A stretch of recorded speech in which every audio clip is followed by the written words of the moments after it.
Hello students, my name is Kavisha Arora and welcome to my channel Commerce Study. So today is the third class on chapter 3 of Microeconomics, Consumer Equilibrium Utility Analysis.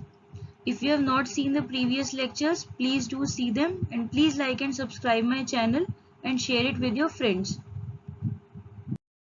So, law of diminishing marginal utility.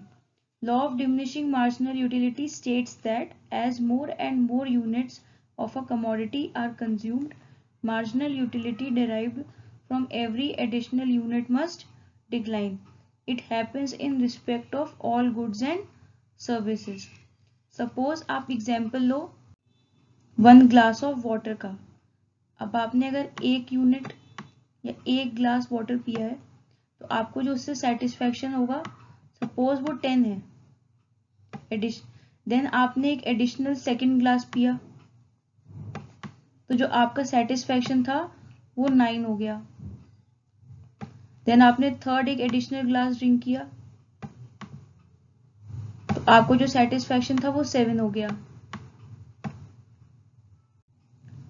तो आप अगर लगातार 1 glass of water drink करते रहोगे तो आपका जो marginal utility या फिर जो एडिशनल सेटिस्फैक्शन है वो हर यूनिट पे means her glass of water पे कैसा होगा, कम होता जाएगा, जो कि स्टेट करता है हमारा लॉ ऑफ डिमिनिशिंग या फिर decreasing marginal utility.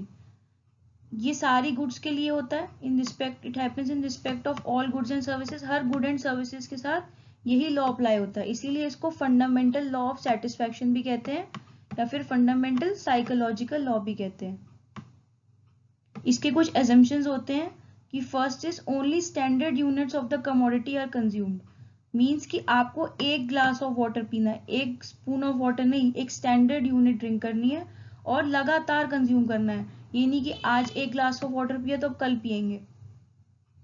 Second is consumption of the commodity is continuous, कि लगातार होना चाहिए, कि अभी की पिया फिर उसके बाद नेक्स्ट फिर नेक्स्ट फिर नेक्स्ट, ना कि एक अभी पिया फिर एक कल पिया फिर एक परसों पिया. ऐसे नहीं होना चाहिए. So next is marginal utility analysis and consumer equilibrium. So what is consumer equilibrium? Consumer equilibrium is when जब given income और market price पे consumer अपने expenditure को, अपने खर्चों को different goods और services पे ऐसे allocate करे कि जो उसका satisfaction है वो maximize हो जाए. So अब यहाँ पे ये point आता है कि consumer कितनी commodity खरीदे जिससे कि उसका satisfaction जो है वो मैक्सिमाइज हो और उसे पॉइंट ऑफ सेटिस्फैक्शन और इक्विलिब्रियम अटेन हो. सो इसके अंदर दो सिचुएशन होती है. First is when only one commodity is consume, मतलब कंज्यूमर जो है सिर्फ एक ही कमोडिटी कंज्यूम करे. और सेकंड इज जब वो 2 या 2 से ज्यादा कमोडिटीज को कंज्यूम करे. So one commodity case, purchase of a commodity by a consumer depends on 3 factors. Means कि जब कोई कंज्यूमर कोई गुड परचेज करता है तो वो किस बेस पर या किन फैक्टर्स पर उसको खरीदता है. पहली चीज तो है कि उस कमोडिटी का प्राइस क्या है. सेकंड, हमें उस या फिर उस कंज्यूमर को उससे कितनी यूटिलिटी, कितना सेटिस्फैक्शन प्रोवाइड हो रहा है. And third is marginal utility of money. So what is marginal utility of money? Marginal utility of money. Marginal utility of money refers to the worth of a rupee to a consumer. Now what is worth of a rupee? Worth of a rupee means value of a rupee. Means कि एक consumer 1 रुपी से क्या क्या खरीद सकता है.